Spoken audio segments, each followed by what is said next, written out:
Hello everyone, welcome back to my channel. ಹೊಸಬರು ನನ್ನ channel ನೋಡ್ತಾ ಇದ್ರೆ ಈಗಲೇ ಸಬ್ಸ್ಕ್ರೈಬ್ ಮಾಡ್ಕೊಳ್ಳಿ. ಬನ್ನಿ, ಇವತ್ತಿನ ವಿಡಿಯೋದಲ್ಲಿ ನಾನು ನಿಮಗೆ ತೋರಿಸ್ತಾ ಇರೋದು ಚಿಕಾಗೋದಲ್ಲಿ ಇರುವಂತ ಒಂದು ನೇಚರ್ ಸೆಂಟರ್. ಇಲ್ಲಿ ನಮಗೆ ಮರಗಳು ತುಂಬಾ ಗ್ರೀನರಿ ಆಗಿದೆ. ಕಾರಣ ಏನಂತ ಹೇಳಿದ್ರೆ, ಈಗ ಸ್ಪ್ರಿಂಗ್ ಸ್ಟಾರ್ಟ್ ಆಗ್ತಾ ಇದೆ. ಸ್ಪ್ರಿಂಗ್ ಮುಗಿದ ತಕ್ಷಣನೇ ಇದು ನೀವು ಸುತ್ತ ನೋಡ್ತಾ ಇರೋದು maple trees.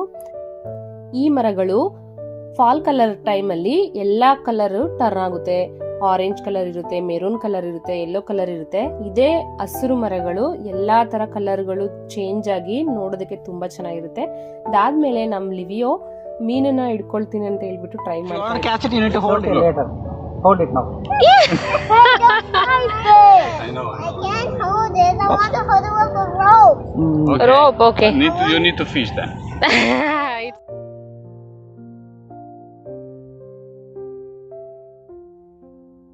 Where is that place? Look at this funny thing. Ow, ow, done. Oh, it fell. You're supposed to be careful. ಈ ಕಡೆ ಅದು ಕ್ಯಾಚ್ ಅಂಡ್ ರಿಲೀಸ್ ಮೀನುಗಳು. ನಾರ್ಮಲ್ ಆಗಿ ಮೀನುಗಳನ್ನ ಕ್ಯಾಚ್ ಮಾಡಿದ್ರೆ ಚಿಕ್ಕ ಚಿಕ್ಕ ಮರಿಗಳನ್ನ ಹಿಡ್ಕೊಂಡ್ರೆ ಇಲ್ಲಿ ಅಮೆರಿಕಾದಲ್ಲಿ ಆ ಮರಿಗಳನ್ನ ನೀರೊಳಗಡೆ ಬಿಟ್ಬಿಡ್ಬೇಕು. ನೀವು ಮನೆಗೆ ತಗೊಂಡು ಹೋಗ್ಬೇಕು ಅಂತ ಹೇಳಿದ್ರೆ ಆ ಮೀನುಗಳು ಇಷ್ಟು ಉದ್ದ, ಇಷ್ಟು ಅಗಲ, ಇಷ್ಟು ಭಾರ ಅಂತ ಇರುತ್ತೆ.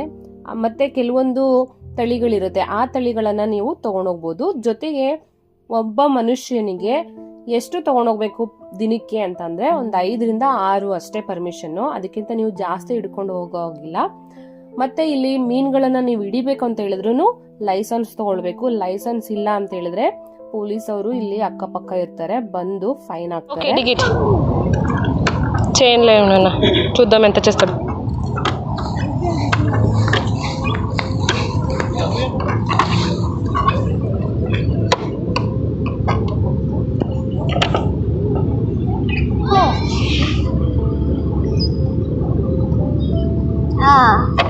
I'm not getting one. I want. Am I gonna leave this here? No, you're not leaving him. Okay? Happy? Yes. Once he's done, Let him. can I play with him? You play with the ball for some time. Let him play with that one for some time. Can I play with him to find treasure? No. Okay, Let's go find treasure. Let's go. Where are we going to go? What's Just that? dig. Follow me. What's a tractor? Follow me. What's a tractor? You have a tractor on your shirt, on your t-shirt. Let's find a treasure. Let's bring this thing and find treasure. Where? వాళ్ళ పిల్లల్ని దాని లోపలికి ఇచ్చారు నాన్న. This way. దాని లోపలికి rope కట్టేసి వదిలేరు. Careful. Abby.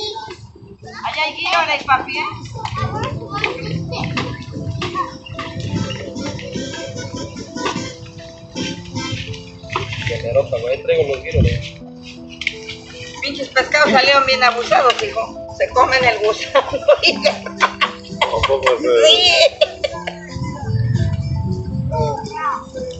Se van. Yeah, guys, play. Dig it. Okay, find the treasure. Let's find it. The treasure. Hey, don't do this. Only I'm carving. Like the bird. And then treasure, right? Let's find it. Let's find it all around the street.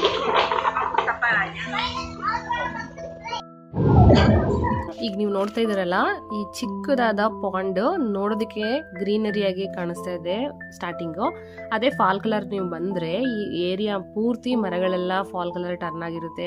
ಆ ನೀರಲ್ಲಿ ಪಾಂಡಲ್ಲಿ fall colour ಟ್ರೀದು reflection ಇರುತ್ತೆ. ನೋಡೋದಕ್ಕಂತೂ ತುಂಬಾ ಚೆನ್ನಾಗಿರುತ್ತೆ.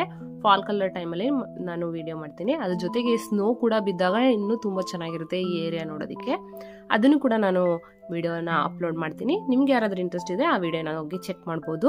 ಅಮೆರಿಕಾದಲ್ಲಿ ತುಂಬಾ ಜನರಿಗೆ summer ಬಂತು ಅಂತಂದ್ರೆ ಹೊರಗಡೆ ಬಂದು ಈ ರೀತಿ ಫಿಶಿಂಗ್ ಮಾಡೋದು, ವಾಕಿಂಗ್ ಮಾಡೋದು, ಮತ್ತೆ ಸೂರ್ಯನ ಬೆಳಕು ಜಾಸ್ತಿ ಬೀಳಲ್ಲ 6 ತಿಂಗಳು. ಸೊ ಅದಕ್ಕೋಸ್ಕರ ಎಷ್ಟು ಸಾಧ್ಯ ಆಗುತ್ತೋ ಅಷ್ಟು ಹೊರಗಡೆ ಬಂದು ಈ ರೀತಿ ಸೂರ್ಯನ ಕಿರಣಗಳು ನಮ್ಮ ಬಾಡಿ ಮೇಲೆ ಬೀಳೋ ರೀತಿ ಸನ್ ಬಾತ್ ಆ ಥರ ಮಾಡ್ಕೊಳ್ಳೋದು ಅಥವಾ ವಾಕಿಂಗ್ ಬರೋದು ಅಥವಾ ಫಿಶಿಂಗ್, ಈ ರೀತಿ ಆಕ್ಟಿವಿಟಿಗಳನ್ನು ಇವರು ಅಳವಡಿಸ್ಕೊಂಡಿದ್ದಾರೆ. ಇದರಿಂದ ಏನಾಗುತ್ತೆ ಅಂತ ಹೇಳಿದ್ರೆ ಬಾಡಿಯಲ್ಲಿ ವಿಟಮಿನ್ ಡಿ ಅನ್ನೋದು ಮತ್ತೆ ಸ್ಟೋರ್ ಆಗ್ತಾ ಇರುತ್ತೆ. ಕೆಲವೊಂದ್ಸರಿ ಸೂರ್ಯನಿಂದ ಬರುವಂತ ವಿಟಮಿನ್ ಡಿ ಕೂಡ ಸರಿ ಹೋಗೋದಿಲ್ಲ. ಅದರಿಂದ ಏನ್ ಮಾಡ್ತೀವಿ ಅಂತ ಹೇಳಿದ್ರೆ ನಾವು ರೆಗ್ಯುಲರ್ ಆಗಿ ಮಲ್ಟಿವಿಟಮಿನ್ಸ್ ಅಥವಾ ವಿಟಮಿನ್ಸ್ ಟ್ಯಾಬ್ಲೆಟ್ಸ್ ಗಳನ್ನ ನಾವು ತಗೊಳ್ತಾ ಇರ್ತೀವಿ. ಇಂಡಿಯಾದಲ್ಲಿ ನಾವು ಸೂರ್ಯನ ಕಿರಣಗಳು ನಮ್ಮ ಮೇಲೆ ಜಾಸ್ತಿ ಬೀಳ್ತಾ ಇರೋದ್ರಿಂದ ವಿಟಮಿನ್ ಡಿ ಅನ್ನೋದು ಜಾಸ್ತಿ ನಮ್ಮ ಬಾಡಿಯಲ್ಲಿ ಸ್ಟೋರ್ ಆಗಿರುತ್ತೆ. ಅದರಿಂದ ನಮಗೆ ಸ್ಟಾರ್ಟಿಂಗ್ ಇಲ್ಲಿಗೆ ಬಂದಾಗ ಅಮೆರಿಕಾದಲ್ಲಿ ಅಥವಾ ಎಲ್ಲಿ ವೆದರು ತುಂಬ ಚಳಿ ಇದೆಯೋ ಅಥವಾ ಸ್ನೋ ಬೀಳುವಂಥ ಏರಿಯಾ, ಜಾಸ್ತಿ ಮನೆ ಒಳಗಡೆ ಇರುವಂಥ ಟೈಮ್ ಇದ್ದಾಗ ನಮ್ಮ ಬಾಡಿಯಲ್ಲಿ ವಿಟಮಿನ್ ಡಿ ಅನ್ನೋದು ಕಮ್ಮಿ ಆಗ್ತಾ ಇರುತ್ತೆ. ಇದರಿಂದ ನಮಗೆ ಬಾಡಿಯಲ್ಲಿ ಮೆಲ್ಲಿಗೆ ನೋವುಗಳನ್ನೋದು ಶುರುವಾಗ್ತಾ ಇರುತ್ತೆ. ಅದೆಲ್ಲ ಕಮ್ಮಿ ಮಾಡ್ಬೇಕಂತ ಹೇಳಿದ್ರೆ ನಾವು ಮಾತ್ರೆಗಳನ್ನ ತಗೊಳ್ಳೇಬೇಕು, ಟ್ಯಾಬ್ಲೆಟ್ಸ್. ಅದರಲ್ಲಿ ವಿಟಮಿನ್ ಡಿ ಟ್ಯಾಬ್ಲೆಟ್ಸು ಇಂಪಾರ್ಟೆಂಟು. ಕೆಲವು ಸಾರಿ ಏನು ಮಾಡ್ತೀವಿ ಅಂತ ಹೇಳಿದ್ರೆ ನಾವು ನೆಗ್ಲೆಕ್ಟ್ ಮಾಡಿಬಿಡ್ತೀವಿ, ತಗೊಳ್ಳೋದೇ ಇಲ್ಲ. ಬಟ್ ಬ್ಯಾಕ್ ಪೇನ್ ಅನ್ನೋದು, ಕಾಲು ನೋವು, ಮಂಡಿ ನೋವು, ಆ ನೋವು ಈ ನೋವು ಅಂತ ಬರ್ತಾ ಇರುತ್ತೆ.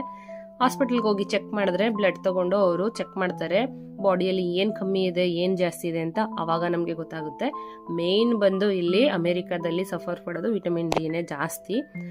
ಅದರಲ್ಲಿ ನಾನು ಕೂಡ ವಿಟಮಿನ್ ಡಿ ಪ್ರಾಬ್ಲಮ್ ಬಂದು ಡೈಲಿ 2000 IU ಅಥವಾ 1000 IU ಅಥವಾ ಒಂದಿನ ಮಿಸ್ ಆಗಿ ಅಥವಾ ನೆಕ್ಸ್ಟ್ ಡೇ ನಾನು ತೊಗೊಳ್ತೀನಿ. ಇದರಿಂದ ಏನಾಗುತ್ತೆ ಅಂತ ಹೇಳಿದ್ರೆ ನಮಗೆ ಬ್ಯಾಕ್ ಪೇನ್ ಅನ್ನೋದು ಬರೋದಿಲ್ಲ.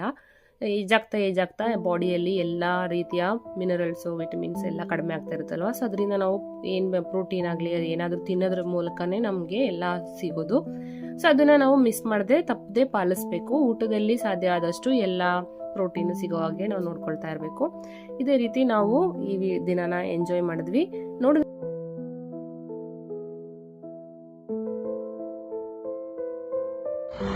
Mommy, I can't believe a man made me a fishing rod. ಇದು ಇವತ್ತಿನ ವಿಡಿಯೋ. ಈ ವಿಡಿಯೋ ನಿಮ್ಗೆ ಇಷ್ಟ ಆದರೆ ಲೈಕ್ ಮಾಡಿ, ಶೇರ್ ಮಾಡಿ, ಸಬ್ಸ್ಕ್ರೈಬ್ ಮಾಡಿ. ಮತ್ತೊಮ್ಮೆ ಒಂದು ಹೊಸ ವಿಡಿಯೋದಲ್ಲಿ ನಿಮ್ಮನ್ನ ಭೇಟಿ ಮಾಡ್ತೀವಿ. ಅಲ್ಲಿವರೆಗೂ ಎಲ್ರಿಗೂ ಒಳ್ಳೆಯದಾಗಲಿ. ಜೈ ಶ್ರೀರಾಮ್. ಬಾಯ್.